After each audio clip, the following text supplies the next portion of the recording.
teman-teman, jumpa lagi dengan saya. Beberapa hari ini memang nggak sempet menongol karena kemarin tuh sempet yang drop sakit tepar. Jadi hari ini aku mau nepetin janji karena kemarin-kemarin tuh sempet bilang pengen bahas tentang stres di masa pandemi ya. Jadi ngomongin stres di masa pandemi, tentunya hal yang pertama yang pengen saya paparkan adalah apa sih penyebab orang mengalami stres di masa pandemi. Yang pertama pastinya itu karena ketidakpastian situasi gitu, jadi bingung gitu, ini kapan sih selesainya, sampai kapan aku di rumah aja, sampai kapan aku nggak bisa ngapa-ngapain, sampai kapan aku nggak bisa ketemu pacar aku, kayak gitu. Itu ketidakpastian yang pertama.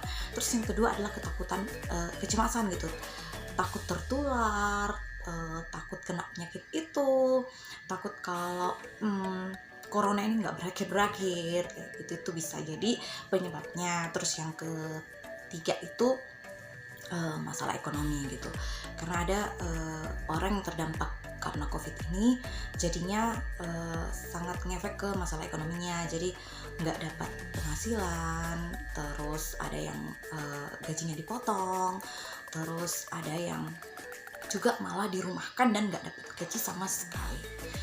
Itu bisa jadi penyebab stres juga. Kemudian yang berikutnya adalah komunikasi dengan teman kerja atau keluarga atau orang terdekat, karena mungkin di situasi pandemi ini kurang interaksi, kurang ketemuan, jadi mempengaruhi komunikasi. Atau juga mungkin yang malah yang seringnya nggak ketemu tapi selama corona ini di rumah terus bareng seatap gitu kan, jadi ketemu, jadi sering komunikasinya itu jadi kurang bagus, jadi sering berantem lah. Katanya kan banyak tuh suami istri yang suka berantem selama corona ini gitu. Terus yang berikutnya itu masalah adaptasi dengan perubahan pola hidup. Tentunya selama pandemi ini kita mengalami adaptasi dengan pola hidup ya, karena tadinya yang kita menjalani hidup seperti biasa-biasa aja, tapi sekarang kita harus benar-benar yang namanya menjaga kebersihan. Habis pegang ini cuci tangan, habis pegang itu cuci tangan, habis dari sana harus mandi, pulang dari sana harus mandi, harus hati-hati dalam berinteraksi dengan orang, harus jaga jarak kayak gitu.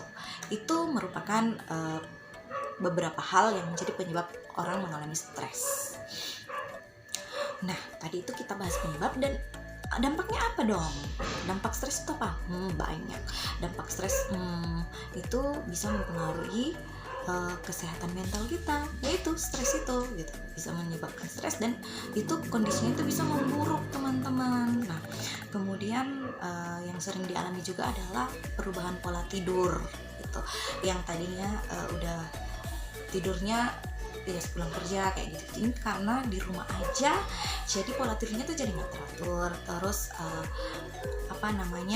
ada gangguan fokus juga, jadi susah konsentrasi kayak gitu. Kemudian masalah kesehatan, ada banyak orang yang selama masa pandemi ini karena ngalamin stres akhirnya berpengaruh ke kesehatannya, karena emang kan kesehatan itu sangat dipengaruhi oleh pikiran gitu. Jadi kalau misalnya terlalu banyak pikiran, terlalu banyak ketakutan, kecemasan, itu bisa mempengaruhi kesehatan fisik, jadi banyak yang sakit-sakit. Terus udah gitu kalau udah sakit langsung parno, aduh jangan-jangan aku kena corona, kayak aku kemarin juga gitu teman-teman. Nah, selain itu ada juga yang jadi mengalami peningkatan dalam mengonsumsi alkohol, rokok, dan obat-obatan yang lainnya. Jadi mungkin selama corona ini karena mengalami susah tidur, jadi banyak mengonsumsi obat tidur. Juga banyak yang mengonsumsi alkohol karena katanya itu alkohol kan bisa ngobatin corona ya. Tapi jangan salah teman-teman, kalau terlalu banyak mengonsumsi alkohol itu malah memicu penyakit gitu. Kenapa? Ya karena kalau misalnya orang terlalu banyak minum alkohol, akhirnya apa? Pola tidurnya terganggu kan. Yang harusnya itu tidur istirahat di malam hari itu dipakai untuk minum-minum dan akhirnya boboknya subuh. Gitu. Bisa memicu penyakit malahan, bukan menyembuhkan. Gitu. Itu dampaknya. Terus apa dong yang harus dilakukan? Yang harus dilakukan adalah tentunya tetap bangun dan tidur pada waktu yang sama dengan ketika masih beraktivitas seperti biasa. gitu. Jadi bangun pagi terus langsung beraktivitas, kemudian makan makanan yang sehat dan bergizi. Kesempatan kan, mumpung karena di rumah aja, jadi bisa memasak sendiri gitu, jadi bisa mengonsumsi makanan yang sehat. Nah, yang ketiga itu apa? Jaga kesehatan, cuci tangan, kalau kemana-mana pakai masker. Ingat, itu penting banget di masa ini. Kemudian berolahraga biar sehat, karena olahraga itu bisa membantu menjaga imun tubuh untuk tetap stabil gitu. Juga untuk mencegah kita mencegah kita kena penyakit gitu. Karena kalau misalnya kita olahraga, tubuh kita juga jadi sehat, bugar, fit gitu, imun kita juga bagus. Jadi penyakit yang mau datang itu langsung menjauh. Selain berolahraga, apalagi hindari dengar berita tentang corona yang terlalu berlebihan. Jadi kalau mau dengar berita oke, nggak apa-apa, tapi perlu disaring gitu, mana nih berita yang memang benar, karena kan banyak hoax juga gitu. Jadi harus pintar-pintar melihat mana berita yang memang layak untuk didengar. Tapi kalau misalnya kalian atau ada di antara kalian yang ngerasa bahwa mendengar berita itu membuat aku malah nggak bisa tidur, ya udah kalau gitu jangan nonton berita. Terus jangan lupa gunakan waktu yang banyak lowong itu dengan menghubungi keluarga, teman-teman, kerabat melalui telepon, video call. Itu enaknya kita zaman sekarang gitu. Mau ketemu, mau ngobrol sama teman yang jauh di ujung sana, kita tinggal telepon, tinggal video call kayak gitu. Itu juga untuk menjaga komunikasi kita dengan mereka tetap baik ya. Kemudian itu yang tadi, menghindari alkohol, rokok, itu pokoknya memicu penyakit, pokoknya hindari ya. Terus yang berikutnya adalah self care, memperhatikan diri. Jadi kesempatan buat kita nih buat lebih menggunakan waktu untuk me time gitu, merawat diri, melakukan apapun yang kita suka, memasak, membaca, nonton gosip, terserah.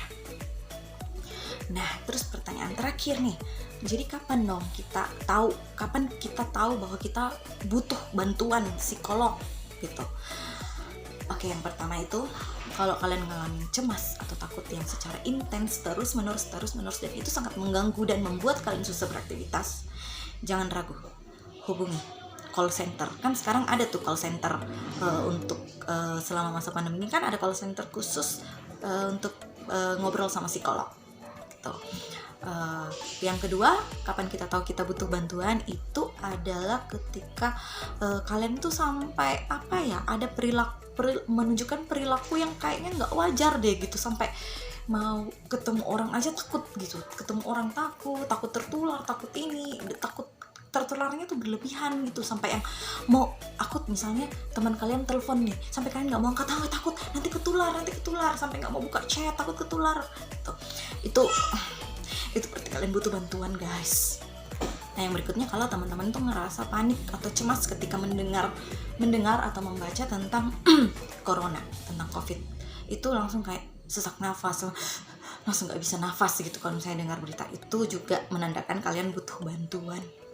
Nah, kemudian yang berikutnya adalah menunjukkan perilaku obsesif. Apa tuh? Misalnya nih, selama corona itu teman-teman setiap jam itu ukur suhu, atau mungkin setiap 1 menit sekali cuci tangan gitu. itu juga butuh bantuan.